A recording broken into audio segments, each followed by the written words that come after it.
Hi, my name is Grace, and this is the Grace and Pearls Knitting Podcast. So today I am wearing the Violet Tee by Jessica McDonald.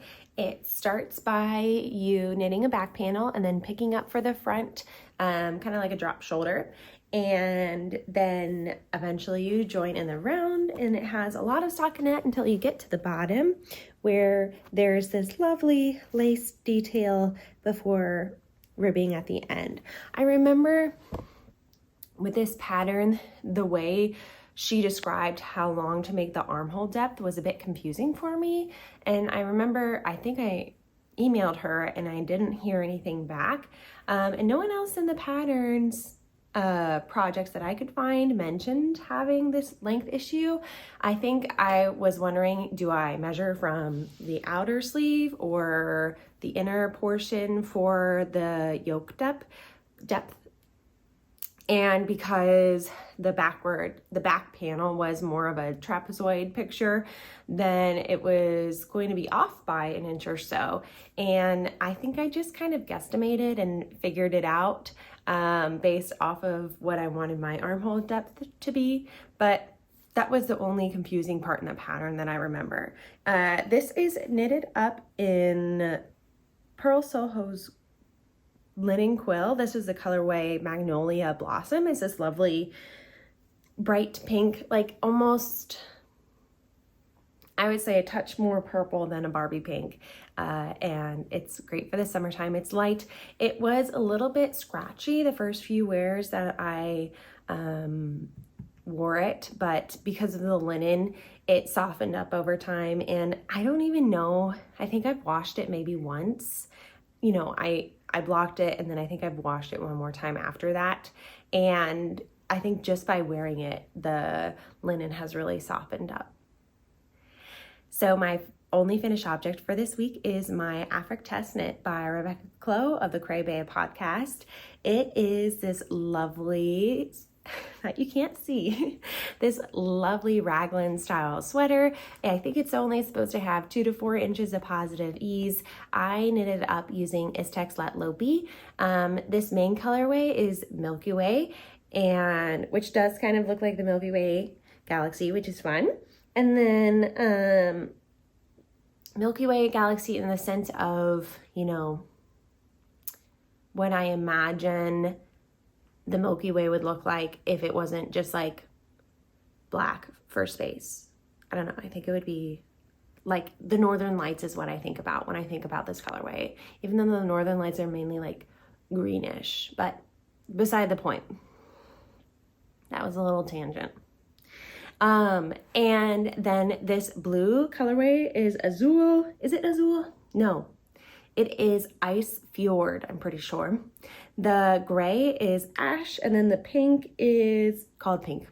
Very easy to remember. I followed the instructions to a T because this is a test knit, obviously.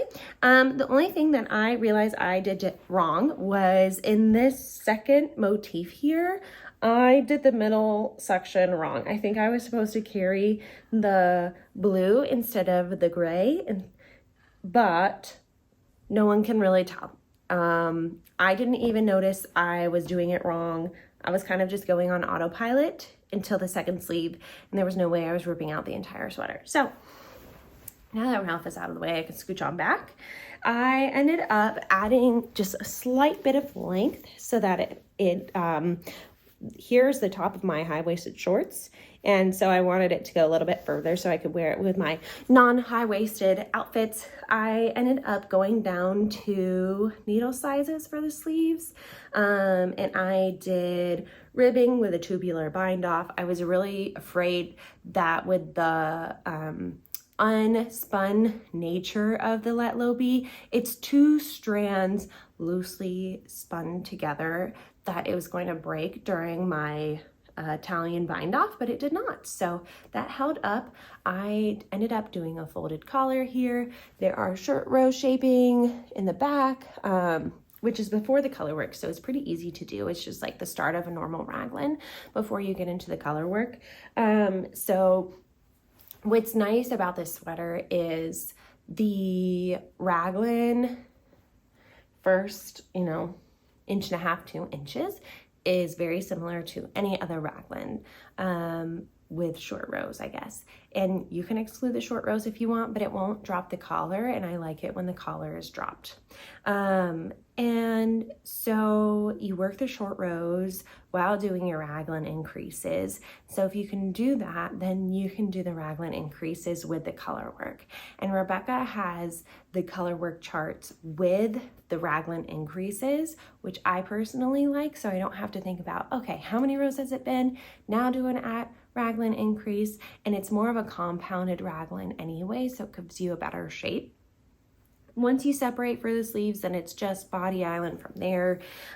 What's nice is that there's always something to look forward to, which I appreciate in a sweater, which is why I love colorwork sweaters so much. The sleeves ended up being a little bit of a slog. I don't hate, but I strongly despise doing color work using a long circular needle and doing more of a magic loop situation. I'd rather just have shorter circulars and go. So when I was halfway done with the second sleeve, I realized here in my state we had a tax holiday, which means that we didn't have to pay sales tax on any items, unless it costs more than $500. And so I was like, you know what, I'm just gonna get the interchangeable needles that I needed to finish this sleeve. I used the ChowGoo needles, and for my sleeve I was using a US 10.5 for the color work and a US 10 for the just plain stockinette sections. And the ChowGoo interchangeables only had, usually I buy the singular set so that I'm buying the needles that I wanted. This started in college where I didn't have, $200 to just throw at knitting needles. So I would just spend $20 here and there to round out my needle collection. And so I, now that I'm making more money and not starving in college, then it was easier for me to check out the money for a whole interchangeable set for just the shorties. So I ended up doing that, and that made it fly on by. I did enjoy going down a needle size for the plain color, the plain stockinette, and then going up a needle size for the color work. That just helped with blocking to make it look a little bit more even. I find that my color work tension is a little bit tighter than my stockinette tension, as most people's are. Some people's the opposite. I would just watch before but it ended up working out great for me. Then I don't have any bubbling here at the sleeves or in the body, which I really like. This yarn is a bit itchy. From what I was reading online, you can get it to soften up over time, kind of like the violet tea. I assume that would take much longer than just a year though. But for right now, it's okay. I don't think I could go out wearing this. I think that would bother me too much, moving my arms. So I will probably be wearing a long sleeve underneath it. But if you have any tips for softening up scratchy yarn, please let me know. It's amazing to me how much more soft this violet tea is than the Affric Test knit. First whip. This is my Brume sweater by Andrea Mowry. I think last time we were chit-chatting, I was just finishing one of the sleeves, and now I've moved on to the second sleeve. What I like to do is move my stitch markers from one sleeve to the other. That helps me keep track. The first stitch marker is always, how do I best say this? I always have one more stitch marker on this side than I do on my work in progress side than I do on, no, that's a lie. I always have one extra stitch marker on my finished sleeve than I do on my work in progress. So this stitch marker here is actually equal to this stitch marker here. That way I can count in between so that I know I have the right amount of decreases, because just because it says decrease 10 rows doesn't mean I will do that. Sometimes I get to row 12 and realize I didn't decrease, and then I'll decrease, and then the next one will be 8. So then it averages 10. But that just means that by the end, my rows are the same on both sleeves. And so I just know at the top here, I'll already be there in my other sleeve by the time I get to this last orange one here. So I like to make this one a different color.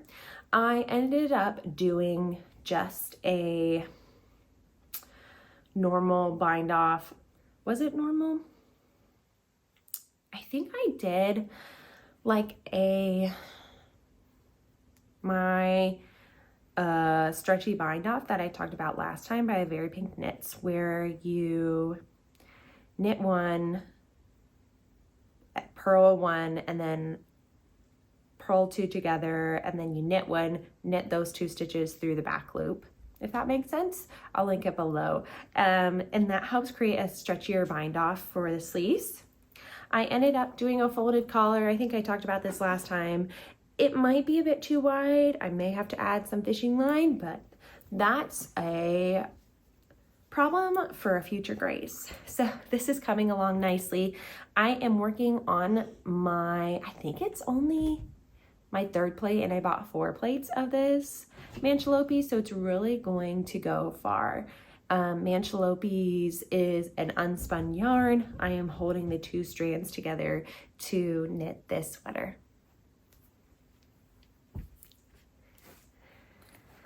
Next up, this is my Hey Sailor Tee by Andrea Mowry, and I'm not sure. Oh, perfect. I was like, I don't know if I was at the end of a row by the time I finished this. So this is where I'm at right now. I've got maybe 4 inches done, including the ribbing. And so I am trucking away on this. For those of you who have not watched my previous podcasts, I already made one of these Hey Sailor tees. I ended up spilling something on it, couldn't get it. Well, I sprayed it with like Shout basically, and it bleached my sweater, which was quite a shock to me because I use Shout on everything and it hasn't bleached anything else. But next time I know to test my knitting before spraying it. So I decided to make the whole thing again because I loved it so much and to just crank it out. So I'm using the exact same colors. The purple is Blueberry Ice Cream by Knitting for Olive, and the white I think is their cream color. Everything will be listed below.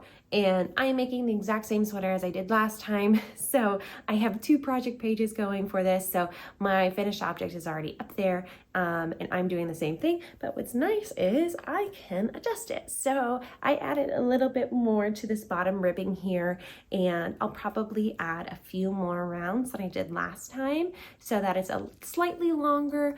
And then I just found it was like maybe a 1/2 inch too short. So just adding a repeat should be enough. It is coming along. It does take time because it is tiny needles. I find the pattern is difficult because you start it on the purl side, like wrong side where you're catching your floats. And especially going between the pattern repeats, I have a hard time. I lose track of where I am.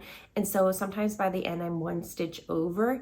And so usually I have to turn it to the front halfway through and make sure everything lines up with the checkers. And so there's a lot of ripping out involved with this. And so it just takes a long time. I think yesterday I was in the car knitting for 3 hours and I got maybe like 3 rows done because I kept messing up one of the rows and ripping back. But besides that, what's nice is the pattern is easily memorizable, at least for now until I separate for the underarms. And so it's a good portable project for me, and it takes a long time, which means I don't get a lot done, which means it's extra easy for portable projects. And look, it fits in this teeny tiny sock bag for right now, which is very handy.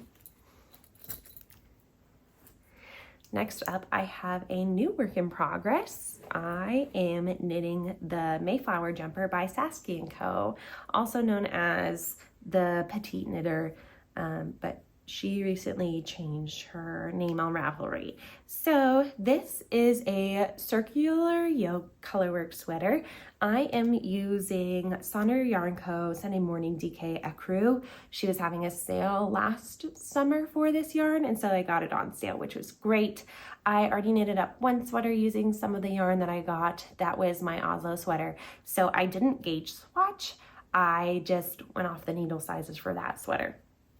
So first I started the collar, which is a double folded collar. I think I used a US 5 for my ribbing, folded it down as I went through. That was not in the pattern, but I did know that I wanted a double folded knit. I wanted a double knit collar like this, and so I added that, and then I tacked it down on my first row as I was knitting down, and then you do some short row shaping, which you can see here in the back. It's much longer than it is here in the front, which is good. I do have a circular yoke sweater that I wish had a little bit, no, it does have short rows, and I do appreciate that in the sweater, and so I wanted to make sure I did the same here. My cat is currently taking one of the balls of yarn away, which means some of my stitches just fell off. So let me put them back on here. Hold on. Okay, and I think I lost my beginning of round marker, which is fine, but oh, here it is. That just means later I gotta figure out exactly where my beginning of round is. That's what's nice about color work, is that it's easy to figure that one out. Let me just put this on here. Really, I know I should use the needle stoppers, but they just drive me crazy, so I don't use them. So, oh no, hold on. My needles are a little bit too small because I was working on this yesterday in the car and on my way home, and I didn't bring longer needles, so it's like almost this, it's like a hat size circumference here. I don't even think it's 16 inches. So everything is kind of scrunched up here, but I finished the diamond motif here, and I'm getting started. There's like this X motif, and then you get onto the flower pattern, which is what I'm looking forward to. These colors are, first light is the pink, and then the gray is whale watching. I couldn't decide on the colorways. This is exactly what I bought from Sonder Yarn Co., but I almost added in this green. Hold on, let me grab it. This Garthenor Organic Pentland Romney Lamb's Wool. It's this lovely DK weight dark green, and I have this left over from, I bought it for my shift. Was it my shift? No, it was Andrea Mowry's tessellated pullover from last year when I made it, but this was not the right green that I was going for, and so I have a lot of it, but not enough for sweaters quantities, so that means I should use it for color work. I tried to use it for my Seton, it didn't work out, and then I thought about using it for this sweater, but I wasn't sure on the colors, so I just went with what I originally got, and so far I'm pleased with that. And I think that is everything for this week. Like I said earlier, my only acquisition was the mini set of the ChowGoo interchangeable set for the US 9 to US, I think it goes up to US 11, which was perfect for finishing my sleeves, which means when I knit larger gauge now, I have those interchangeable needles. So I'm looking forward to having those now in my collection. Otherwise, please let me know what you're knitting on. I'm hoping that this color work will be done in my Mayflower for my upcoming travel. So that means I have a stockinette option that's plain in the round, and then my Hey Sailor is what I'm also planning on bringing on vacation. That's because they're both super portable and makes it easy in case I get stranded somewhere again and have plenty of options to choose from. Anyways, hope you guys have the next few weeks go well, and I'll see you then. Take care. Bye-bye.